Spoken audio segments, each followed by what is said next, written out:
Izinkan kami dari kelompok 10 untuk memperkenalkan diri. Saya Ibrahim Soria dengan akhiran 045. Saya Sri Hafsari Fakria dengan akhiran 060. Saya Manisa Nalina dengan akhiran 071. Pendahuluan.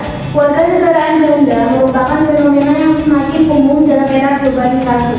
Seseorang yang memiliki kewarganegaraan ganda secara hukum diakui sebagai warga negara lebih dari satu negara. Kondisi ini terjadi karena berbagai faktor, termasuk migrasi internasional, pernikahan lintas negara, dan kebijakan kewarganegaraan yang berbeda antar negara. Kewarganegaraan di Indonesia akan dijelaskan oleh Mbak Sinopsari Fakria. Kewarganegaraan di Indonesia adalah hubungan hukum antara individu dan negara memberikan hak dan kewajiban tertentu. Dasar hukum diatur dalam UU Nomor 12 2006 dengan prinsip utama kewarganegaraan tunggal tidak diperbolehkan memiliki kewarganegaraan ganda. Kewarganegaraan berdasarkan kelahiran anak dari WNI dapat memperoleh kewarganegaraan dengan syarat tertentu. Naturalisme orang asing dapat menjadi WNI melalui proses tertentu. Tantangan fungsi dan perlindungan hak kewarganegaraan ganda akan dijelaskan oleh Mbak Manisa Nalina. Baik, yang pertama, konflik hukum dan yurisdiksi. Hukum antar negara seringkali tidak selaras hingga menciptakan konflik bagi individu berkewarganegaraan ganda. Misalnya, pajak berganda, di mana warga negara harus melaporkan pendapat dan membayar pajak di dua negara. Hak memiliki dengan aturan hukum properti yang berbeda antar negara. Dampak beban administratif yang tinggi dan resiko ketidakpatuhan hukum. Yang kedua, kewajiban ganda. Kewajiban ganda kewarganegaraan ganda mengharuskan individu memenuhi kewajiban di dua negara. Misalnya, 1. Kewajiban militer yang bertumpang tinggi. 2. Pelayanan publik yang ganda. Dampaknya, konflik kepentingan dan tekanan psikologis akibat beban tanggung jawab. Nomor 3. Perlindungan hak. Hak individu seringkali tidak diakui secara seragam di kedua negara. Contohnya, 1. Hak politik seperti hak memilih dan dipilih. 2. Hak sosial termasuk akses pendidikan atau bantuan hukum. Dampaknya, ketidakpastian dalam menikmati hak dan potensi pelanggaran hak asasi manusia. Yang keempat, kepastian hukum. Ambiguitas hukum terkait kewarganegaraan ganda dapat menyebabkan kebingungan yurisdiksi. Contohnya, 1. Sengketa pendeta antara dua negara. Yang kedua, ketidakjelasan dalam pengadilan kasus warga negara ganda. Dampaknya, kesulitan dalam menyelesaikan sengketa hukum. Yang kelima, isu sosial dan politik. Beberapa negara melarang kewarganegaraan ganda, sementara yang lain melakukan pembatasan. Akibatnya, warga negara ganda dipaksa memiliki salah satu atau satu kewarganegaraan. Yang kedua, diskriminasi sosial terhadap individu dengan status kewarganegaraan ganda. Dampaknya, konflik identitas dan hilangnya hak dasar. Baik, selanjutnya yaitu solusi konstitusi dan perlindungan hak kewarganegaraan ganda akan dijelaskan oleh Mbak Sri Hafsari. Solusi konstitusi dan perlindungan hak kewarganegaraan ganda. Yang pertama ada klarifikasi hukum dan peraturan, merumuskan aturan yang lebih spesifik terkait kewarganegaraan ganda, menyederhanakan prosedur administrasi untuk mengurangi konflik hukum. Dampaknya meningkatkan kepastian hukum dan mengurangi beban administrasi. Yang kedua ada pengakuan internasional, mengembangkan perjanjian bilateral atau multilateral seperti perjanjian pajak berganda, menjamin perlindungan hak individu, melakukan kerjasama antar negara. Dampaknya mempermudah administrasi dan memperkuat koordinasi antar negara.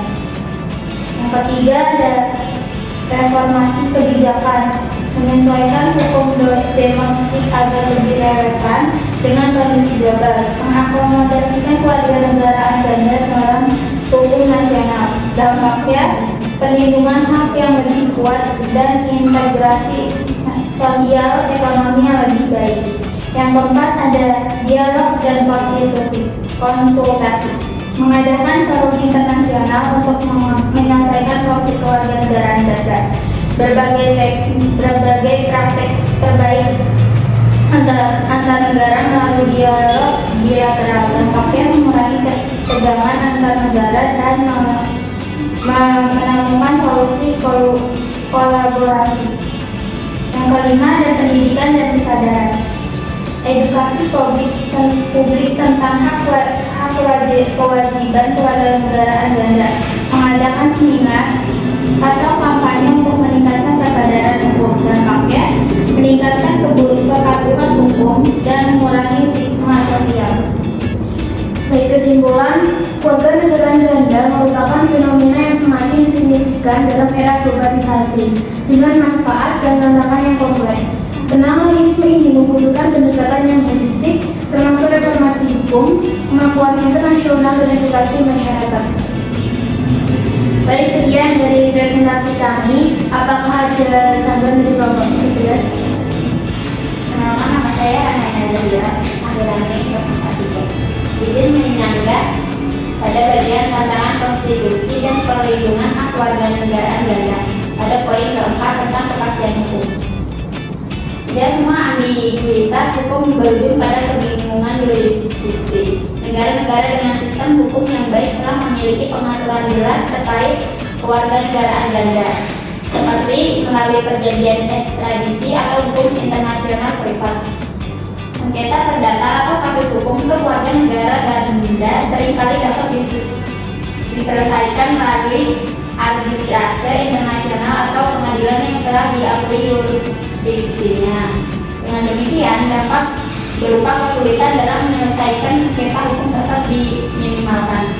Dalam praktiknya, warga negara Ganda seringkali mendapatkan keuntungan seperti memiliki pilihan yurisdiksi terbaik untuk kasus mereka, yang justru memberikan kepastian hukum lebih baik daripada kerugian.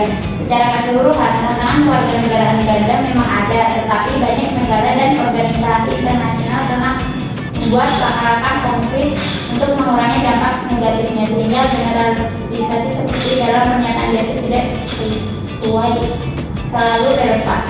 Baik, itu juga saya jawab. Meskipun beberapa negara dan organisasi internasional telah mengatur hak-hak warga negara Ganda, kenyataannya masih terdapat perbedaan signifikan dalam perlindungan hak antar negara.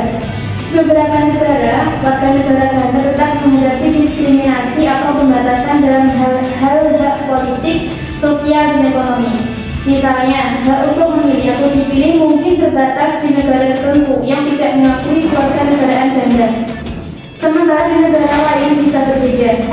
Dalam hal ini, meskipun ada kerangka hukum internasional, realitas pelaksanaan perlindungan hak warga negara Ganda seringkali masih sangat bervariasi. Selain itu, meskipun negara-negara Uni Eropa cenderung menghormati hak warga negara Ganda, beberapa negara anggota Uni Eropa memiliki kebijakan yang berbeda dalam hal kewarganegaraan, yang bisa menciptakan ketidakpastian bagi individu yang memiliki kewarganegaraan Ganda. Sebagai contoh, beberapa negara Eropa mungkin menuntut kewarganegaraan tunggal atau membatasi hak tertentu bagi warga negara Ganda yang berpotensi mengurangi manfaat yang mereka terima. Aku ada feedback. Apakah ada saran? Saya kenalkan, nama saya Nifar Muslimah dengan referensi 041. Saya menyanggah tentang bagian tantangan konstitusi dan perlindungan hak kewarganegaraan Ganda pada poin perlindungan hak. Tidak semua negara menghadapi masalah perlindungan hak untuk warga negara Ganda. Banyak negara yang telah menyusun mekanisme hukum dan perjanjian bilateral untuk mengatur hak-hak warga negara Ganda, seperti hak politik dan sosial, sehingga ketidakpastian dapat diminimalisirkan. Contohnya di negara Uni Eropa, hak warga negara Ganda seringkali dihormati secara menyeluruh, termasuk akses ke pendidikan, hak memilih, dan bantuan hukum berkat kerangka kerja Uni Eropa yang harmonis. Argumentasi tentang pelanggaran hak asasi manusia terlalu generalisasi karena banyak kasus yang dapat diselesaikan melalui diplomasi atau mekanisme internasional seperti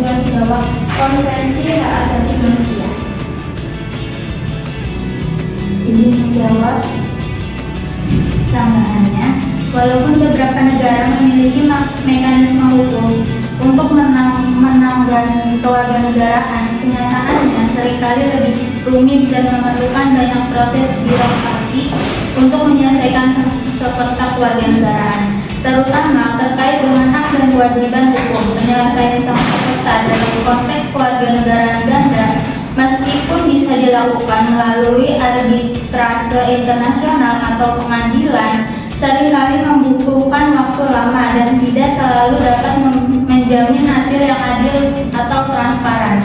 Dalam praktiknya, warga negara ganda mungkin menghadapi kesulitan dalam menentukan yurisdiksi yang paling menguntungkan bagi mereka, karena dapat terjadi konflik antara sistem hukum yang berbeda.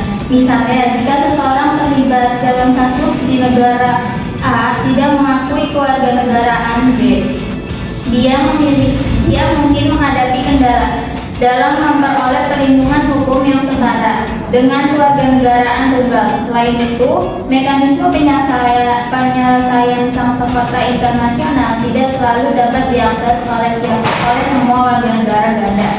Terdapat pada negara tempat mereka tinggal atau kewarganegaraan yang dimiliki. Apakah ada sama lagi? Perkenalkan, nama saya Dinasina Pratiwi, jumlah kami 02. Saya akan menyampaikan terkait pernyataan tentang kewarganegaraan ganda yang mengharuskan individu memiliki kewajiban di luar negara. Poin 2. Meskipun seorang memiliki kewarganegaraan ganda, tidak selalu mengharuskan mereka untuk memenuhi kewajiban di luar negara. Hanya negara yang meskipun mengakui kewarganegaraan ganda tidak mengharuskan individunya untuk memenuhi kewajiban yang bertentangan tersebut.